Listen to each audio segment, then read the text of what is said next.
to revise and extend my remarks. Without objection, so ordered. Now, Mr. Speaker, I would like to yield to my friend, the gentleman from Maryland, the distinguished Majority Leader of the House. The gentleman from Maryland is recognized. I thank my friend for yielding. Mr. Speaker, I would like to, before I get into the schedule, I know that all of our thoughts are with my good friends in Louisiana and my good friend who represents Louisiana. His constituents and the people of Louisiana as they brace for Tropical Storm Barry, expected to make landfall tomorrow. This is a serious storm, and when combined with the flooding we've already seen along the Mississippi, it poses a serious threat to the safety and welfare to many. We hope everyone is safe and taking the necessary steps to get out of harm's way, and I want the gentleman from Louisiana to know how much we are paying attention to his constituents in the state he represents and the region he represents, and I'll yield to my friend. I thank the gentleman for yielding, and I truly appreciate the concern and support and prayers that have been offered, and obviously we're all praying for the people of South Louisiana as Tropical Storm Barry approaches. In the next 24 hours, we expect landfall. We're surely expecting heavy rain. Hopefully, I know as I've talked to local officials, from the governor to the mayor of New Orleans and other elected officials on the ground, they are prepared. They've asked for different things, including the governor had asked for an emergency declaration. I spoke to President Trump yesterday, and he did, in fact, issue that emergency declaration. And so all of the federal agencies, from FEMA to the Corps of Engineers to other federal agencies, are working well with state and local officials to make sure they have the tools they need.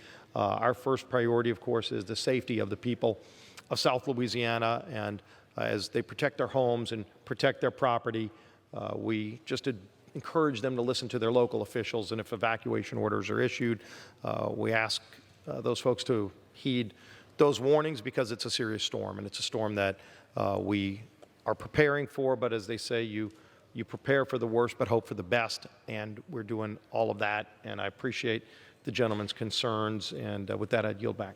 Well, I thank the gentleman. I know he's concerned. We share that concern, and we share the concern for the people of South Louisiana. On Monday, Mr. Speaker, the House will meet at 12 p.m. for morning hour debate, 2 p.m. for legislative business, with votes postponed until 6:30 p.m. On Tuesday and Wednesday, the House will meet at 10 a.m. for morning hour debate and 12 p.m. for legislative business. On Thursday, the House will meet at 9 a.m. for legislative business. Last votes of the week are expected no later than 3 p.m. on that Thursday. Mr. Speaker, we will consider several bills under suspension of the rules, including H.R. 748, Middle Class Health Benefits Tax Repeal Act of 2019. The complete list of suspension bills will be announced by the close of business today. The House will consider H.R. 3494, the Intelligence Authorization Act. I'm pleased to say that the bill was approved by a unanimous voice vote in committee and would authorize funding and enable congressional oversight of the U.S. intelligence community. Mr. Speaker, the House will also consider a resolution to hold Attorney General Barr and Secretary Ross in contempt over efforts to ignore congressional subpoenas and subvert the 2020 census, with the addition of a citizenship question meant only to deter minorities from participating and leading to an undercount in parts of the country. In addition, the House will also consider S.J. Res. 36, S.J. Resolution 37, and S.J. Resolution 38.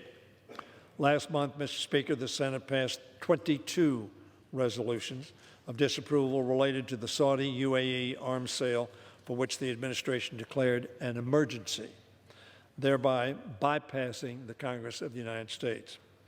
The House will take up 3 of these resolutions related to precision-guided munitions, the most controversial and significant sales contemplated. Lastly, the House will consider H.R. 582, Raise the Wage Act. This legislation, authored by Chairman Scott, would gradually increase the minimum wage to $15 by 2024. This bill is an important step towards lifting millions of American workers out of poverty. We believe that one should not be working a 40-hour week and still remain under the poverty level in our country. We raised the minimum wage for the first time in nearly a decade, essentially 10 years. And I yield to my friend. I thank the gentleman for yielding, and as we look at the calendar next week, and specifically the bill dealing with the minimum wage, I would ask the gentleman if he's looked at some of the studies that have been done, as well as some of the other actions that even if you look at the city of Baltimore, they had proposed and actually passed a $15 minimum wage, and the Democrat mayor of Baltimore vetoed that, specifically citing the job losses that would come with that kind of change. The CBO report that just came out a few days ago, as the majority leader knows, cited that you could have up to 3.7 million jobs lost in America if that bill were to pass. So we've got a growing economy, Mr. Speaker, a robust growing economy. We are the envy of the world right now in our economy, and people at every income level are receiving the benefits of that in terms of higher wages, more jobs. In fact, more job openings today than there are Americans looking for work. This is the kind of opportunity we want for all people. And in fact, as we're seeing, people at even the lower income entry-level job levels are the ones benefiting the most from the tax cuts in the growing economy we have as a result of it. And so why, I would ask, would we want to reverse course and actually pass legislation that not only studies estimate would devastate low-income people, literally the entire state of Oklahoma, 3.7 million people, eviscerated job losses. That many job losses, Mr. Speaker, would come from this bill passing. And you don't just need to look at estimates. You can actually look at what happened in the city of Seattle. In 2014, Mr. Speaker, the city of Seattle instituted a similar $15 minimum wage. And so now we have a few years of actual data to look at what happened in a city like Seattle. And so the University of Washington, Mr. Speaker, did a detailed study of that minimum wage increase. What they found were similarly devastating numbers for low-income workers, the same people that would be hurt by the bill that the majority is going to be bringing up next week. And in fact, what the University of Washington study found was that you had roughly 3 million hours, work hours lost, 5,000 jobs lost. They, in fact, found that the cost to low-wage workers in Seattle outweighed the benefits by a margin of 3 to 1, devastating low-income workers the most. And so if you look at not what might happen if we do this at the federal level, where the estimates are we'd lose 3.7 million jobs in America, mostly hurting lower income, those entry-level jobs, those jobs where we want people to be able to get started to become part of the middle class, to become part of the American dream, and taking that away from them. Go look at what they did in Seattle when they actually did this.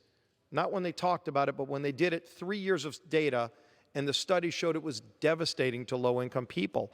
And so I would hope that the gentleman's looked at some of this and has looked at the concerns that we've expressed along the way and the recent CBO score that's underlined how bad and devastating this would be to low-income workers. And I would yield to the gentleman. I thank the gentleman for his observations, and he, I think, told a partial story of the CBO study and some other studies. Of course, he mentioned the city of Baltimore. The problem with the city of Baltimore, as the mayor indicated, who vetoed it, was that next door, the minimum wage was lower. Had the minimum wage been the same, there would not have been the same transfer, I suggest to the gentleman. But that aside, he mentions the CBO report on the impact of gradually raising the minimum wage to $15 an hour. The minimum wage was last raised in 2007, and it then incrementally raised over 3 years to the present $7.25. It has not been raised in a decade. The poorest workers in America have not had a raise in 10 years. We don't think that's right, as we see this extraordinary disparity of income, where presidents of corporations now are making 1,500 times what their lowest average worker makes. Very frankly, we are a consumer-based economy. 70% of our GDP is based upon consumers. And if we raise their salaries, they're going to spend more and grow the economy, and I suggest grow jobs, not shrink jobs. Now, let's look at the CBO study. The CBO study had a number of different averages that were perceived, 3 of which were zero loss of jobs. 3.7 was the maximum, not the average, the maximum loss. Now, I'm not surprised that opponents of raising the minimum wage would point to that figure as if it were the figure. It is a maximum, the worst case scenario. Now, we have a growing economy. I don't expect the worst case scenario to occur. The fact of the matter is that we believe that this bill and this raise will have little, if any, adverse impact. But we do know is this, which the gentleman did not mention. CBO said the bill would give 27 million workers in America a raise. And that the worst case scenario, and we don't want to see anybody lose their job, would be 3.7, but the average would be less than 2 million. That was their average estimate, and 3 of them were zero. So we believe that 27 million Americans, which will lift 1.3 million Americans out of poverty, is something that will be good for America. Will be good not only for those workers, but will be good for business, will be good for their families, will be good for children, and will be good, frankly, for all of us. So the benefits of the Raise the Wage Act for America's workers, in our opinion, far outweigh any potential risk. We think the risk is minimal. But after more than 10 years with no increase in the federal minimum wage, which I might point out, Mr. Speaker, is the longest period since the adoption of the minimum wage in 1938, the longest period we have gone without raising the minimum wage. I might say, Mr. Speaker, it's been 10 years since we Democrats were in the majority. I just point that out because the last time we were in a majority, we passed, and very frankly, President Bush signed, and the raise that got us to $7.25 an hour. But this is the longest time in history it hasn't been raised. The Raise the Wage Act is a critical step, in our view, toward restoring the value of work and ensuring that working families, we all say we're for working families. Well, we ought to pay them, and we ought to pay them a decent wage. And by the way, this raise is probably a very, very infinitesimal percentage of the raises that those at the upper level in the top 10%, top 5% have received. This will allow working families to achieve some type of financial security. We believe that is essential, and we're very pleased that this bill is moving forward, and we urge all of our members to support it. And I yield back to my friend. Well, thank you for yielding back. And I'd first like to point out it is not we who are paying those wages. It are small businesses, small and medium-sized businesses who are paying those wages to workers, and what we've seen from the current economy, from cutting taxes, not from the government coming in and saying we're going to have some $15 minimum wage that has been proven in other places to eviscerate jobs, to kill jobs and hurt lower-income people. With our current economy, because of cutting taxes, lower-income people are benefiting the most. They're seeing wages go up. They're actually seeing wages go up, and the data shows that. And that's why you're seeing such strong economic numbers right now, because the tax cuts are benefiting people at every income level, but especially at the lower income levels. And so when you talk about the jobs that would be lost, if we split it in the middle, if we go with the median of the study, that's 1.3 million jobs lost. Don't take your number, don't take my number, take the median number in the CBO study. 1.3 million jobs, that's the entire state of Maine losing their jobs. losing their jobs. And what we've also seen is small businesses, as minimum wages go to a higher level, look at automating jobs, which means those jobs go away. So it's the lower income workers, the first job for many people, their first entry into opportunity where they can then become a homeowner, then become part of the American dream. Those are hit the hardest. And in fact, the study shows that this bill would reduce family income by $9 billion. So I know we can look at it from different sides, but again, if you just took the median, split the difference between your numbers and mine, you end up with 1.3 million jobs lost and devastation for a lot of people at the lower incomes. And the Seattle study shows, not theory, but what really did happen in a city like Seattle where they did this. And by a 3-to-1 margin, low-income people were hit the hardest and hit very hard in a negative way. But I'd yield back to the gentleman. I think the gentleman has the time, and I thank him for yielding. I would simply say that he said the entire state of Maine. Maybe you missed the fact that I said 27 million people under this bill are going to get an increase in their salary and in their ability to support themselves and their family.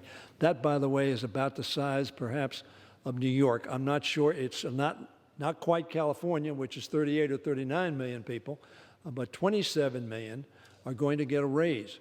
And my suggestion is, and I believe this sincerely, that increase in raise, because your consumers, those consumers all spend their spendable money. They need it to support themselves, and that's going to be an infusion. And when the gentleman says small business, I understand that, but we all pay it in the end, because the consumer of services and goods is who will pay it. And we understand that, but not paying it perhaps advantages us because some family can't support themselves and very frankly are maybe on public assistance, so we pay for it one way or the other. This is the right thing to do. 27 million Americans, that's about a sixth, I think, of our workforce, somewhere in that neighborhood, is going to get a raise under this bill. Now, I hope that the estimate is wrong of 1.3 million. I think it is wrong, as I explained. If everybody is doing the same, then the employer who needs to do things, have things done, is going to get those things done, and he will be on, or she will be on a competitive level, because others will be doing the same thing in terms of the level of pay. They won't be competing with people who are paying their folks at a very low level, and people will be able to survive. So I understand the gentleman's position. This argument has been made, by the way, I would say the gentleman's argument has been made since 1938. Every time the minimum wage came up for increase, we've heard this. I didn't hear it in 38. I want to make that very clear. But that argument has been made every time the minimum wage that I've been involved in this floor over the last 30 years has been made. And I suggest to you, as a result of the raising of the minimum wage, our economy has been better. It's grown more. People have been better off, and we've had a better country. I yield to my friend. Thank you again for yielding. And when we talk about the 27 million, let's keep in mind that as you look at what they studied on the impacts, it's the lower income workers, as the wages might even go up. And by the way, wages are already going up today. Without this bill, wages, real wages, are going up, and especially benefiting the lower income, the entry-level jobs. What President Trump wanted to do to rebuild our middle class, that was evaporating. It literally was going away. We were losing our middle class to foreign countries because we were not competitive as a nation. And now we are competitive, not only competitive, but the envy of the world, the economic leader of the world again. Why would we want to bring a bill that would devastate into those 27 million people? If you look again at the Seattle study, what they showed was that the cost to low-wage workers in Seattle outweighed the benefits by a ratio to 3-to-1. So even for those people that were getting a higher wage, because other costs went up and their hours went down, the amount of time they were able to work was reduced. It actually had a devastating impact to those low-income workers. So on one end, it might sound really good. Hey, you're going to get a higher wage, but oh, by the way, we're not going to be able to give you as many hours to work. And you saw that over and over again in the study.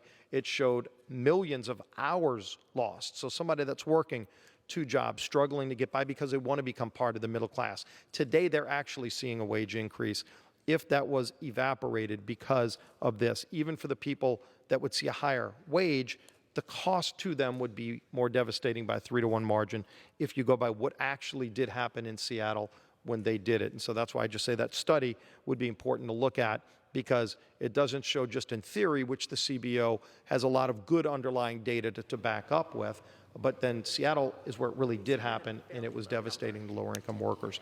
If the gentleman had anything else on this, I'd yield back. I did want to bring up another issue, though, but I would yield.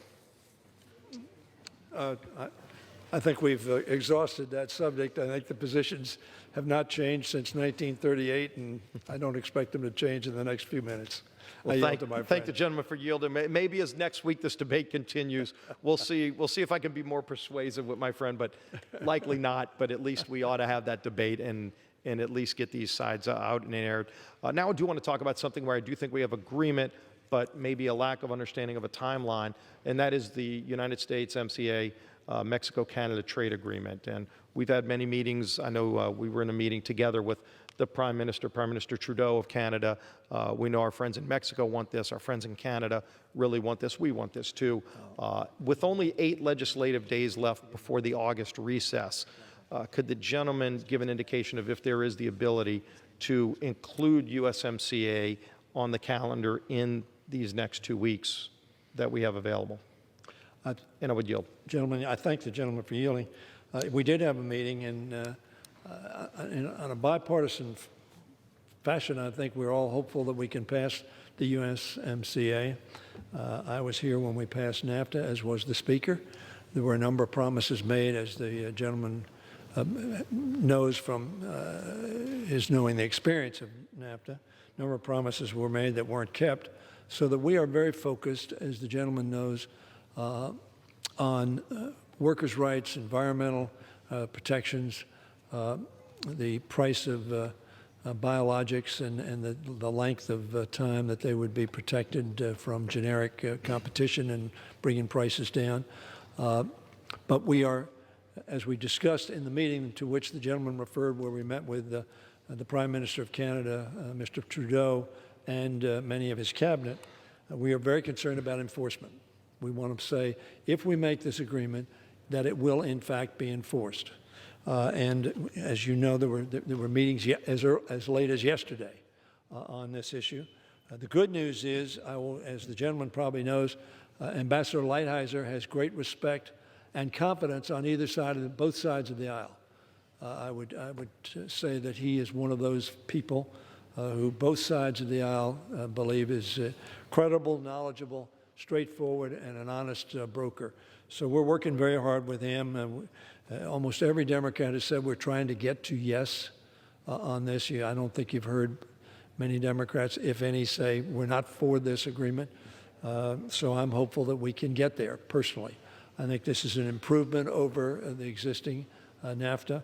I would say, however, that I think it would be a mistake if, in fact, we don't get to an agreement, which I hope we will, to back out of NAFTA, as the President has indicated. I think that would cause chaos in our economy and with respect to Canada and Mexico as well. So I think that would not be a good policy, but I think a good policy would be if we can get enforcement and the assurances that the agreements that are made will, in fact, be carried out by all parties.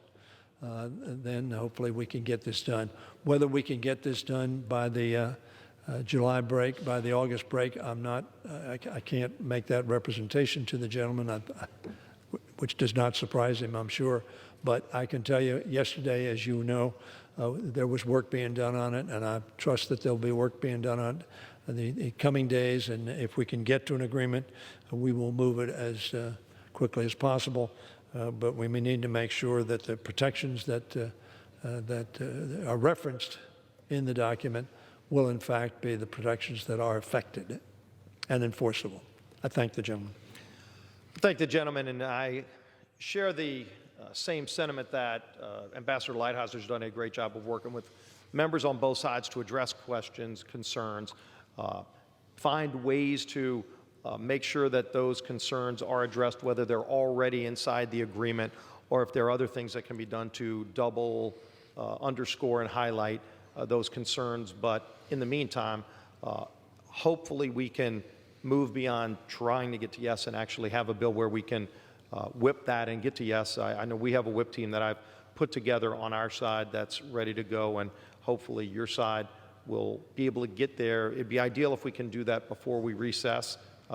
Clearly, that's not the only way to get this done, but we do have to respect as well that the other countries, our friends Mexico and Canada, have an interest in this as well. Canada has elections coming up. We don't want to have this jeopardized and become something that gets pushed behind their national elections. Ideally, we can get it done well in advance of their elections and respect the fact that they would like this done as well, and the goodwill that's been created between our three countries. So I'm hopeful that we can get through these final issues, get a bill that we can bring to the floor, work together to pass, and then see the benefits in our economy, see an improved NAFTA, a bill that's better for American workers, and opening up more access to markets in Canada and Mexico that right now are closed. So I thank the gentleman for the encouragement, and I remain hopeful as well, and would continue to encourage that we get this done as quickly as possible.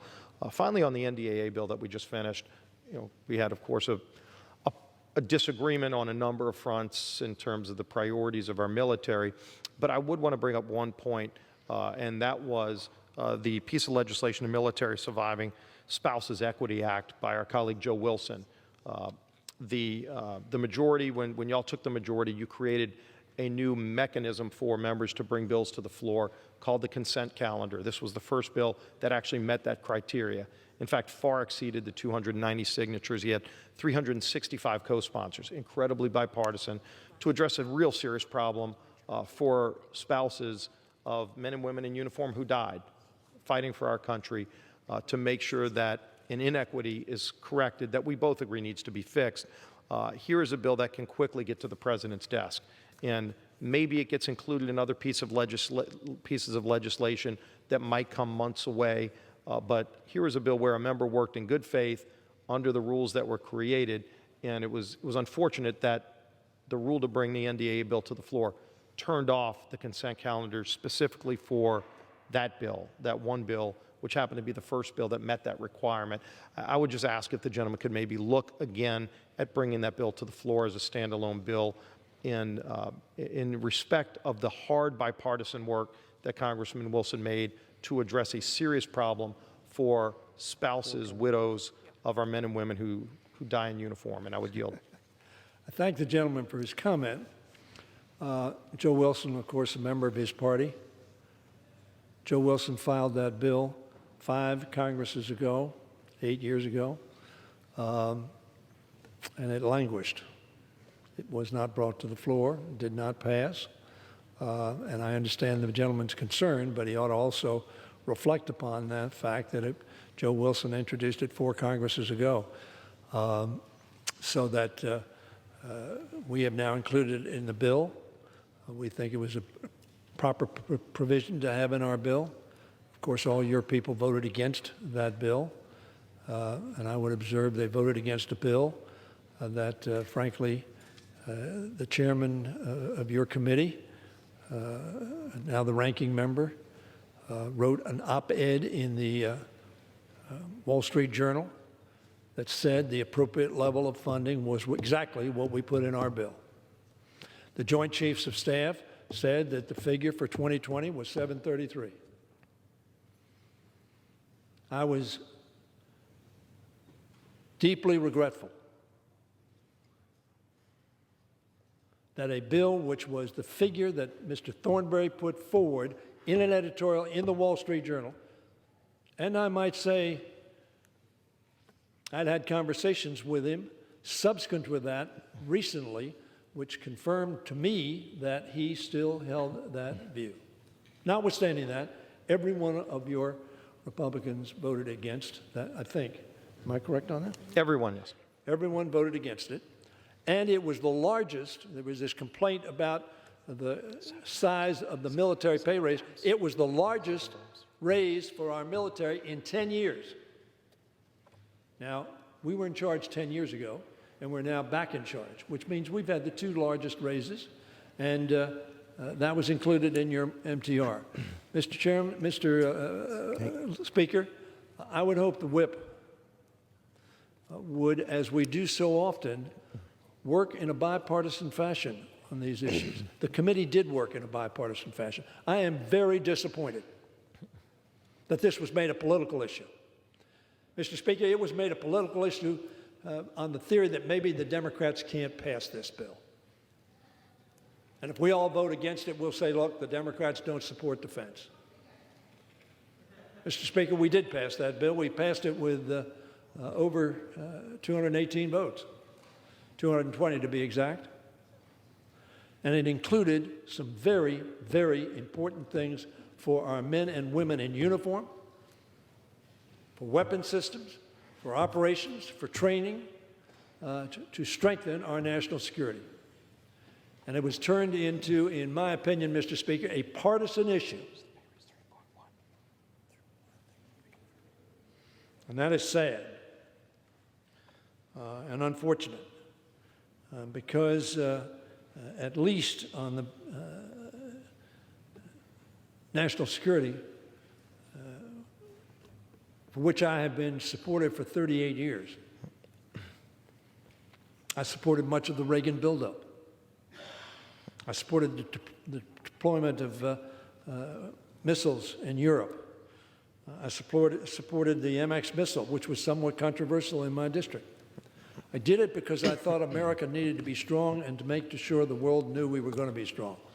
And when you talk about Joe Wilson's amendment, which we included in our bill, which you were supportive of, and I think the level of funding was also, frankly, intellectually supported, if not politically supported. I regret that we did not have a bipartisan vote on the defense bill. With respect to your specific question, I respond to the whip, Mr. Speaker. We hope this bill is signed. If not, we hope it goes to conference. We hope we have a conference agreement, Mr. Speaker, and we hope that the Wilson Amendment is kept in the conference report. And I yield to my friend. I thank the gentleman for yielding, and let's be crystal clear about what happened. The Armed Services Committee, the chairman of the Armed Services Committee, made this a political bill by putting poison pills in the bill that undermine our national security. That's not a partisan issue. And so if you go back to the funding levels, it's Will not the just gentleman about funding levels. specify what those were? I'll absolutely be happy to specify what those are. But first of all, let's talk about funding levels. It's not just about funding levels. If you have a funding level and then you put policy underneath it that limit our men and women in uniform's ability to train safely and to do their job safely and effectively, that is a poison pill approach. It's a partisan approach. It should have never happened. Mr. Speaker, it's been 58 years where Republicans and Democrats have worked alike together to pass a National Defense Authorization Act, not making it political specifically in committee. And there's no member of our Congress that works better with people on both sides of the aisle to support our men and women in uniform than Mac Thornberry. And Mac worked overtime to try to heal this divide, to make sure that a bill could come out of committee that was bipartisan, reflecting those 58 years. And in fact, the Senate did this. And I think the gentleman from Maryland knows this well. The Senate did not make it political. The Senate passed a bill with an 86-8 vote, with all the leadership of the Republican side and Democrat side voting together, and that was the approach we wanted to take, Mr. Speaker. And if there was a better way, we should have done it together. But your side went against even what Senate Democrats did and chose an approach that, for example, undermined our nuclear missile defense, that, for example, went against the AUMF agreements that would have made it harder, if your bill were to become law, would have made it harder for us to counter terrorism activities in the Middle East. Why would we want to do that in legislation and hamstring our men and women in uniform? In fact, the bill that you just passed would undermine the gains we've made in making our men and women in uniform be able to train more safely. Before we came up with the 2-year budget agreement that we got together, Republicans and Democrats, when we were in the majority, we were seeing our men and women in uniform die in training missions more than they were dying in combat. And it was by a 5-to-1 margin, men and women in uniform were dying in training missions. Planes falling out of the sky because they didn't have enough to spare parts. And so we finally started to address that, and this bill undermines that. making our men and women in uniform less safe. That's not the approach we should be taking. If you want to call that bipartisan, then go look at the fact that no Republicans voted for that bill and 8 Democrats voted against it because it was a partisan approach. It was a bill that undermines our national security. The Senate didn't do that. The Senate came together the right kind of way. It's the way we should have done it here. And if you want to talk about the pay raise, let's be very clear and upfront about it. If we didn't even have this bill, our men and women in uniform get that pay raise. It's current law. It's like you putting a provision in your bill saying the sun's going to come up tomorrow, and then if it does, you take credit for it. The pay raise was already going to happen. And so you put it in the bill and say you gave the pay raise? It was already there. It was already what we got into law when we were in the majority working with you. We didn't just say it was our way or the highway. That NDAA bill, every year we were in the majority, was a bill that was worked on with Republicans and Democrats, and they didn't send it out of committee until they had complete agreement. And that was an area where we didn't have political differences. We ought to, at a minimum, we're going to have political differences on minimum wage and some of these other issues, but we shouldn't have our men and women in uniform become part of the political divide in Washington. The Senate didn't do it. Our members didn't do it and tried to work together. And if the chairman wanted to go his own way, that's not the approach we should be taking. It's not the approach we've taken for 58 years. And it's not the approach that Senate Democrats took when they worked with Republicans to come up with a bill that put our men and women in uniform in priority. And so you can look at the bill and you can talk about what's in it. I'll tell you what's already current law anyway, but I'll also tell you what the Senate did to make sure that they didn't have those poison pill provisions. They shouldn't have been in the bill. And ultimately, they're not going to be in anything that becomes law. You know it, and I know it. And so it shouldn't have happened what happened today, but maybe it's a lesson that when we get beyond this and we see what the final product's going to be, it will be a bill where we come together.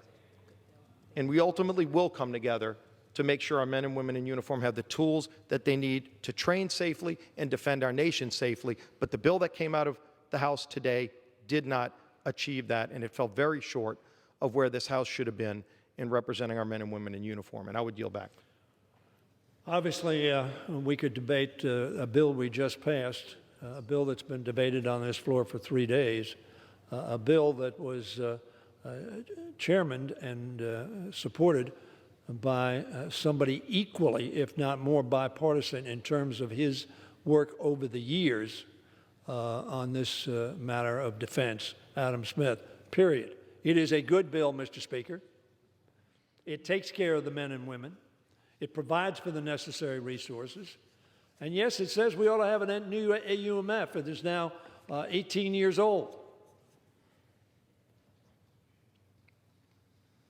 Now, with respect to the pay raise that was going to happen anyway, I presume the gentleman refers to the recommendation of the President of the United States, a Republican. We took the recommendations of the President of the United States and put it in our bill. And it is higher than any figure that was put in for our men and women in uniform during the previous 10 years that the Republicans controlled the House and controlled this bill. There were poison pills, from my perspective, in the defense bills in years past. And I now note that I voted against those bills when they passed the House. I voted for the conference committee when it came back. I'm hopeful that the Republicans will decide that the rhetoric they used, if you vote against this bill, meaning the defense bill, to our side, you vote against the men and women in the armed forces, the men and women in uniform, the men and women at the point of the spear. I hope you'll remember that language, Mr. Speaker, and I hope my Republican colleagues will remember that language. Now, apparently, it doesn't apply. This was a good bill. This was a bill worked on in a bipartisan fashion. And I will tell the whip, Mr. Speaker, that I had conversations with some of the top Republican leaders on that committee with respect to funding levels. And I was told that the funding levels that were in our bill, as the Joint Chiefs said, and as the ranking member said in an editorial in the Wall Street Journal, were appropriate levels that will fund the priorities of our country and the needs of our national security, Mr. Speaker. And I hope certainly that the Senate and the House can work on this. And by the way, the Senate number is the same as our number as it relates to compensation, I believe, for the members of the armed forces. So I would hope, Mr. Speaker, when this bill comes back from conference, that we will have agreement, we will pass it, and we will send it to the President for signature. That's the way it ought to be. And I'm sorry that we didn't get significant support, as is almost always the case, except when political games were played. Not that just items were put in that the Republicans didn't like or the Democrats didn't like, because there were a lot of things in the defense bills that I voted for that I didn't like, but I thought the overall bill was a bill that supported our troops and supported our national security, as I think this bill did. So we will see. And I yield to my friend.